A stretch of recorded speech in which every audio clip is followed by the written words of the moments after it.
Okay, so today we're going to continue with chapter 3. Chapter 3 is numerically summarizing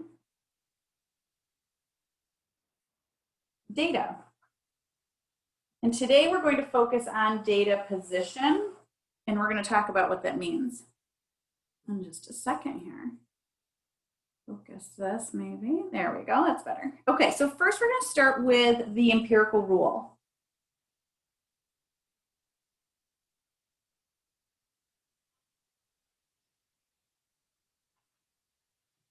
Let me see if I can change this. No.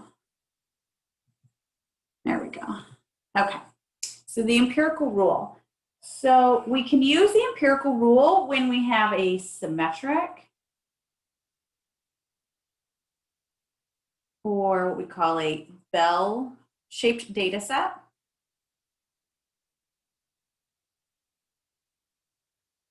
It's only for that. It's not for skewed data sets. And what we do for the empirical rule is we're going to use the mean and the standard deviation to calculate values in percentages. And this will describe the entire data set. All right, so I'm going to draw a picture of the empirical rule for you.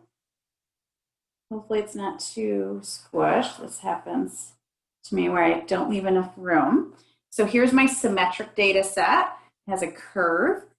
If we have a symmetric data set, then typically, and we can expect the mean, I'll put X bar for our sample mean to be right in the middle of our data set, right? The empirical rule adds percentages and values to this data set so we can describe it. So I'll show you what I mean. So the first one says that 68%, so right here, 68% of our data values are in the middle here. And these values are within one standard deviation. So it's X bar plus 1 times S, or X bar minus 1 times S here on my left side. So I'm going to add my standard deviation to my mean, and I'm going to subtract it from the mean, and I will get those two data values, and 68% of the data values in my sample will be between those two values. Now, it's not exact. Nothing in stats is exact. I want you to keep in mind that it's approximate. So when we make a statement, we'll say approximately 68% of the values are between these two numbers. Okay? And it keeps going. So here, the next one will be 2 standard deviations away. And this is 95% of the data. So over here on the right, I have X bar plus 2 times S. And on the left, I have X bar minus 2 times S, which is my sample standard deviation. And one more here. Oops, little curve there. This is 99.7% of the data between these two values. And this is X bar plus 3 times S and X bar minus 3 times S. Now I can fill all of these values in here individually as well.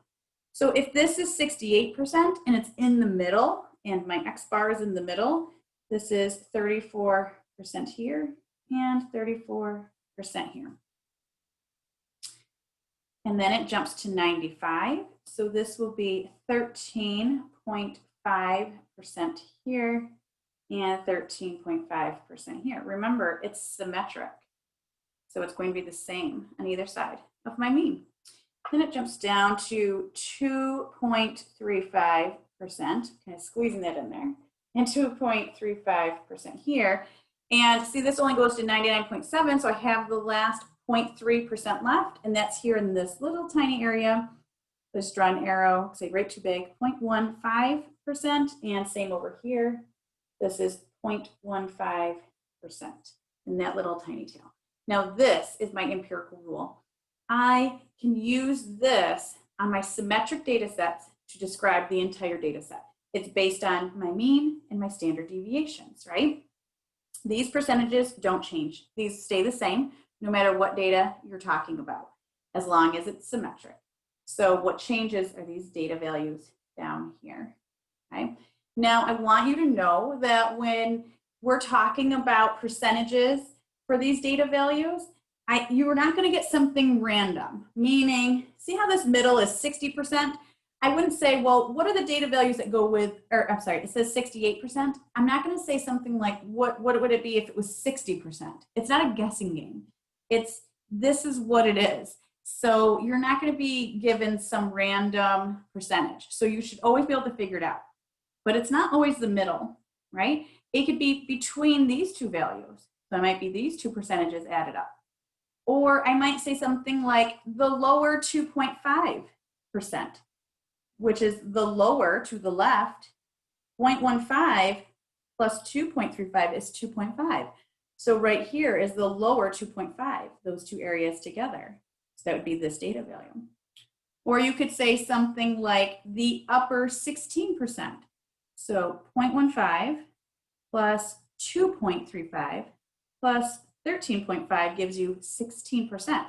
Upper, meaning to the right of my mean, is 16% would be this data value. So that would say that all the other data values, 16% of them are above this value here. So let me just quickly talk about the outliers, and then we're going to get to an example. So I want you to remember that outliers, which are the unusual values,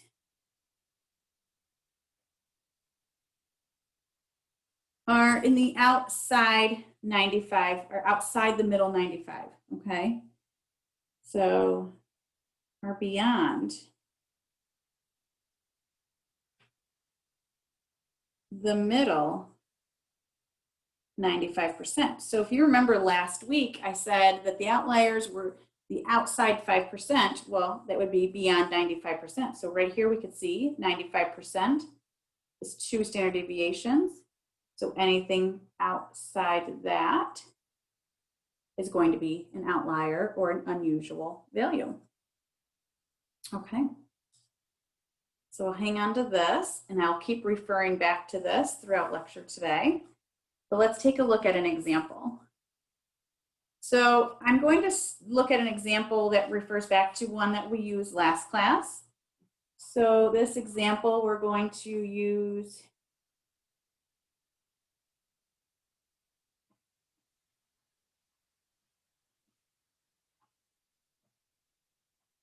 the example where we talked about the number of questions missed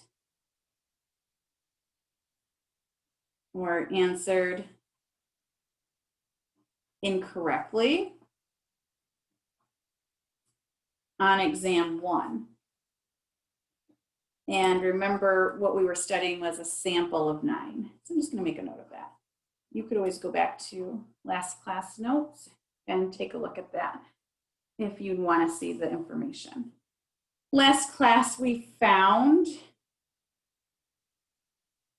that we have a mean from those 9 of 3 questions missed or answered incorrectly, and a sample standard deviation of 1.2247 questions missed or answered incorrectly.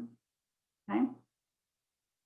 So here, what I want to do is I want to be able to make a statement using the empirical rule based on this data here, this information from that example.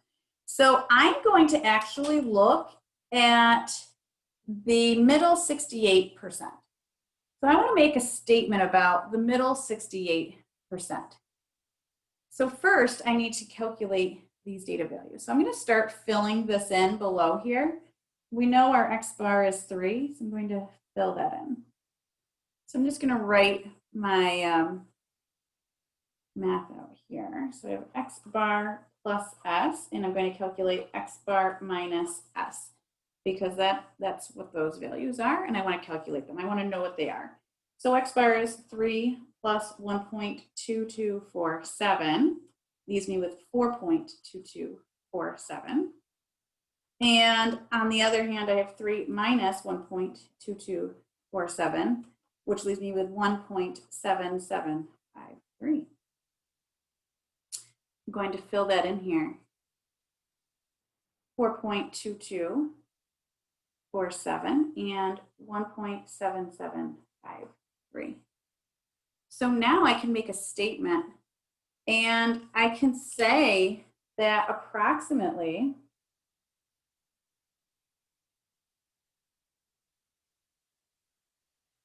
68% of the students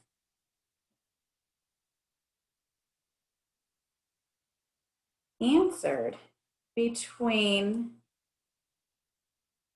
1.7753 and 4.2247 questions incorrectly. So I can make that statement, sorry, I'll move that up, based on the empirical rule. And I can keep going with that if I want to. So what I'm going to do is I'm going to complete this up here and fill in the rest of these numbers.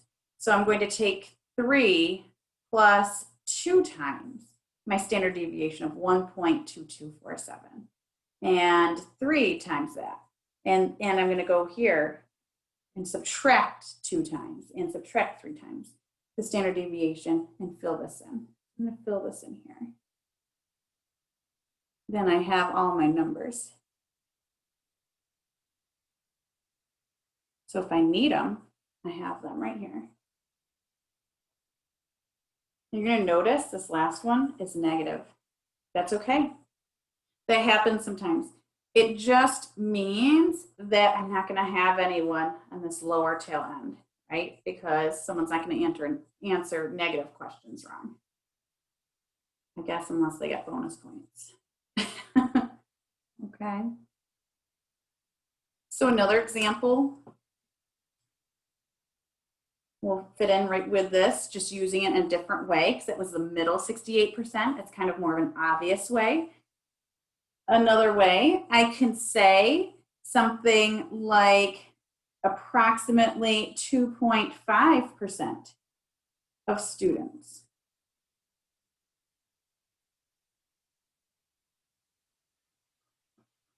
answered less than. Now 2.5, I got to figure out where that is. 2.5. I'm gonna cover this up here so we can see both. Where's 2.5? I'm saying less than, that means to the left. So if I'm looking at the left, I can add left to right. 0.15 plus 2.35 is 2.5, okay? So I can only use percentages that are here. I can't just make something up. Like I can't say 2.4. It's not there. It's not part of it. So 2.5% of the students answered less than, and it would be this data value here. 0.5506 questions incorrectly. Okay. So we can use it in different ways. We could say something like, just verbally, I'm not going to write it down, 16%, right? This is 16%, 0.15, 2.35, and 13.5 together add up to 16%. So I can say more than 16%, or 16% got more than 4.2247 questions answered incorrectly on that exam, okay, based on our sample. And you can always do it the other way. It doesn't have to be just like 16 here. You could do 16 here. You could do a whole bunch here, right? You could do a whole bunch of them missed less than that, missed more than that. So you could do a lot of different things with that. It's not just set in stone. Okay? So that's my empirical rule and different ways to use the empirical rule. Any questions on that so far?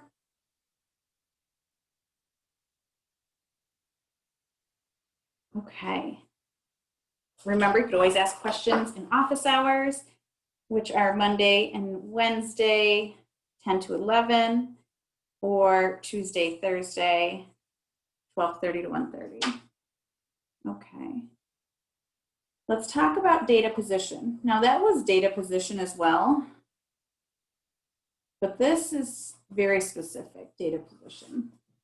So first for data position, I want to talk about a z-score.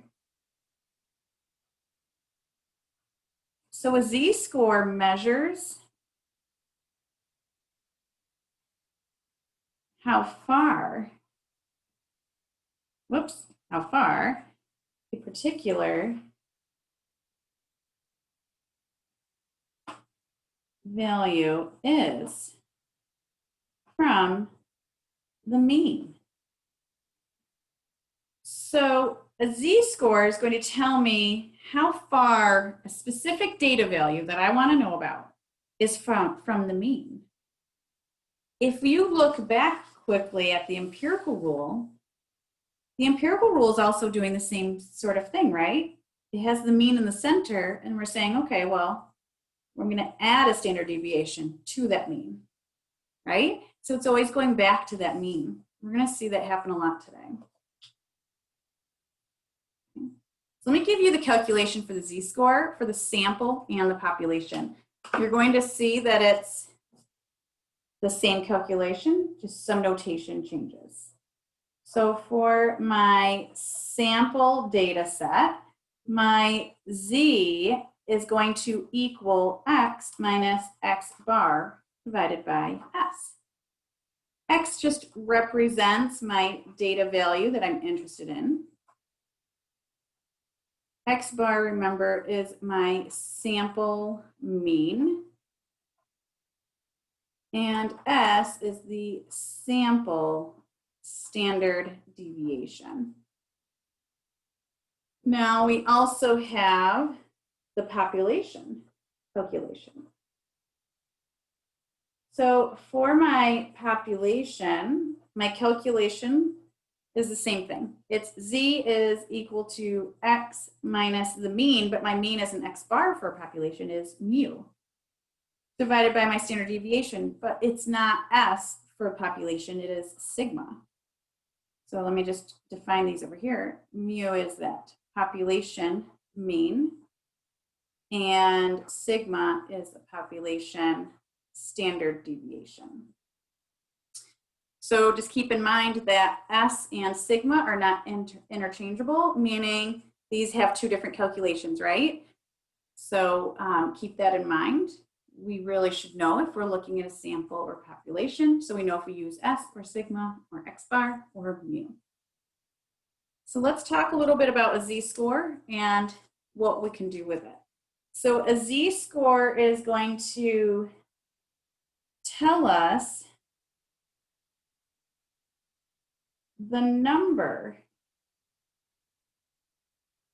of standard deviations a value is from the mean. So it's going to tell me how far away a data value is from the mean. A z-score can be positive. It can be a positive number, or it can be a negative number.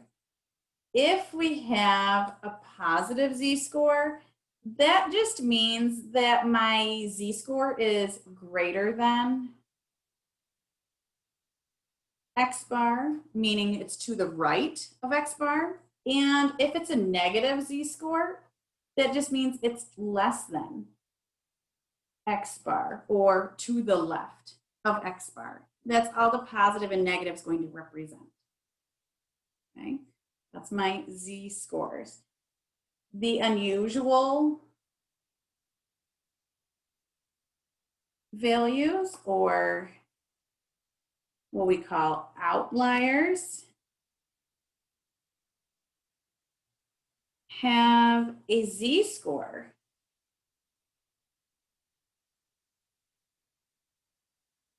greater than positive 2 or less than negative 2.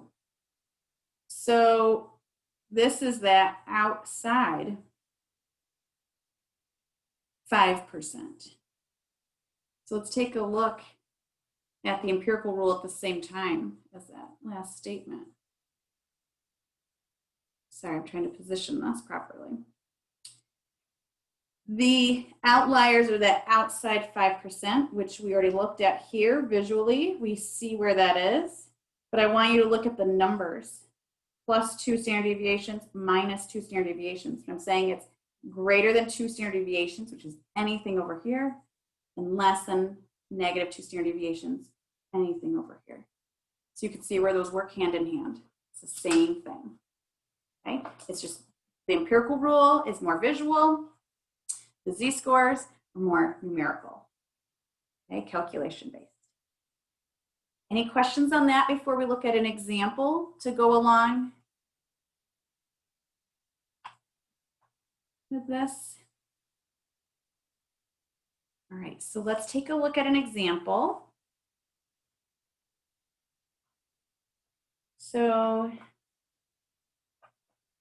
a highly selective school will only admit students who place at least 1.5 standard deviations above the mean on a standardized test. And that standardized test has a mean of 200 and standard deviation of 26.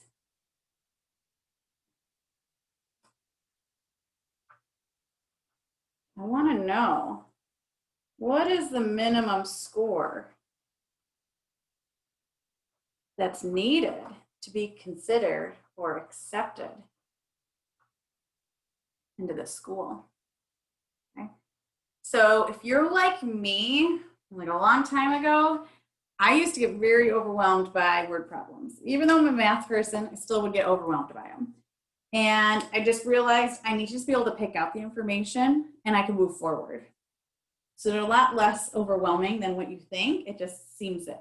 There's so much information given to you at once. So don't get overwhelmed when you see something like this. What I'm going to do, and if you take pre-calc or algebra with me, you know I do this all the time. I'm going to just actually highlight or circle or box all the information that's important to me. So I'm going to just kind of read through this. A highly selective school will only admit students who place at least 1.5 standard deviations above the mean. Well, if I'm talking about how many standard deviations above the mean, isn't that what my z-score is? It tells us the number of standard deviations away from the mean. Above is just telling me that it's positive. So this 1.5 right here is actually my z. That's my z-score. I'm given the z-score. And I have that the standardized test has a mean of 200. So 200 is my x bar and a standard deviation of 26. So that is my s. So I'm going to take that information. I'm actually going to plug it into my z-score formula.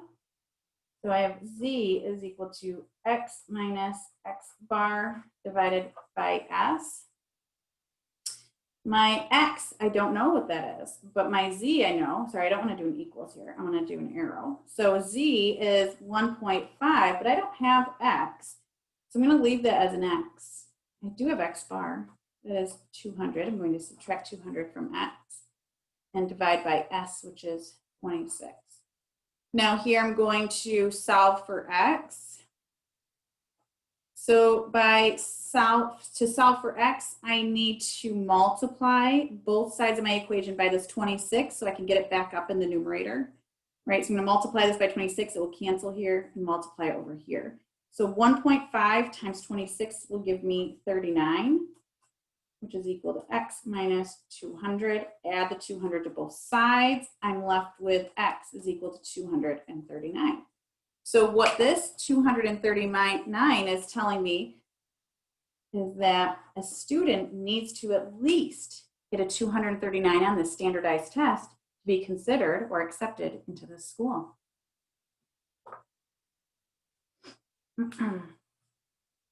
Okay. So 239 is 1.5 standard deviations above my mean 200. Let me ask you a question. Is 239 considered unusual? Would you guys consider that unusual? Anyone want to answer? I would say that's not unusual. It's not unusual, right? No. Okay, got a couple people in the chat and everything. Right, no, it's not. The reason why it's not, and thank you for volunteering your answer, the reason why it's not unusual is because I just said it's 1.5 standard deviations above the mean. And in order for something to be unusual or an outlier, it must be greater than 2 standard deviations above the mean, or less than -2 standard deviations below the mean. So no.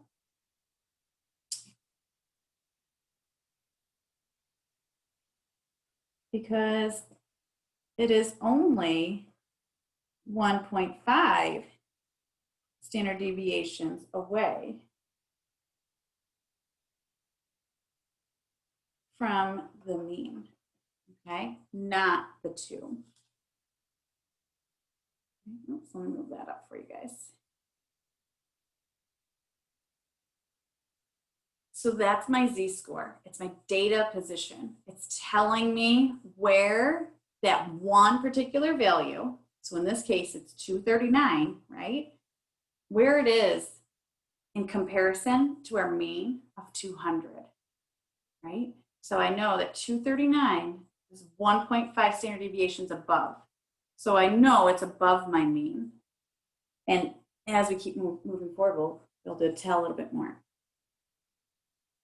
Okay. All right, one more thing. This goes along with the data position, and I want to talk about percentiles.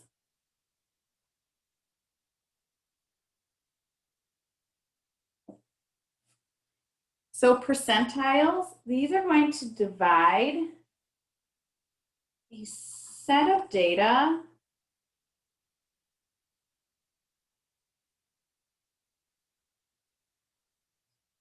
that is written in ascending order, meaning from smallest to largest, into a bottom or a lower and upper.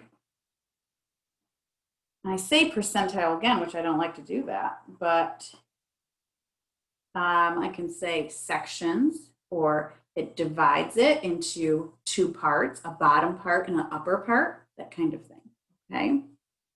So a lower and an upper, I should write lower, upper, or bottom. Let me put top up here, okay, percentile.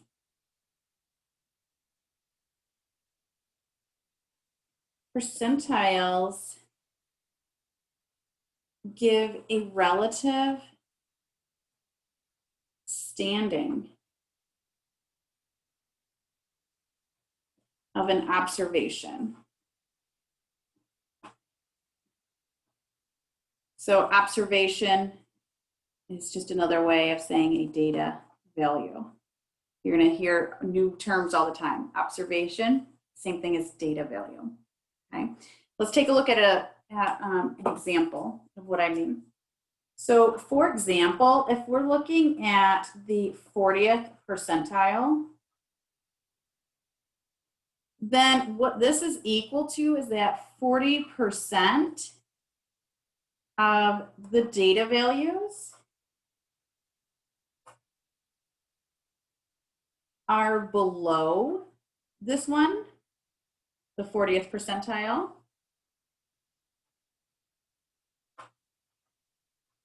And 60% are above. So 40th percentile, that 40% is always lower than that data value. And then when you subtract it from 100, it gives you the amount above. Okay. I want to mention about the median. So remember we talked about the median last week? The median is a special case. It's the case where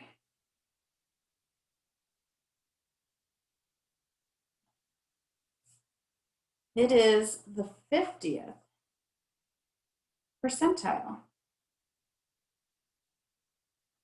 Meaning I have 50% above and 50% below, which we should know that from last class because we talked about the median and we said the median is that middle value, and I said 50% is above and 50% is below, so it makes sense that the median is a 50th percentile, and that's just called a special case. And we're going to talk more about this even next class.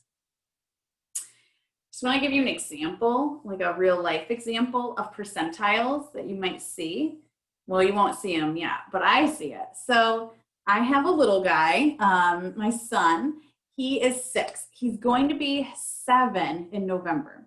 So every year he has to go to the doctors for his physical, and they measure how tall he is. He is always in the 95th percentile, meaning that of the kids his age, 95% of them are shorter than him and 5% are taller than him, which I think is really funny because I'm short. So if you guys see me around campus, I know we're online, but and you can't tell, but if you see me on campus, I'm like 5'3", so I'm short. I don't know why he's so tall. He's 95th percentile. I'm not sure where this is coming from because my husband's not that tall either. So it's pretty funny, but we see it all the time. So something like that is just a perfect real life example of percentiles. We're not going to necessarily calculate a whole bunch of percentiles. Next class, we're going to introduce it a little bit and see a little bit more of this. Okay. Do you guys have any questions for me?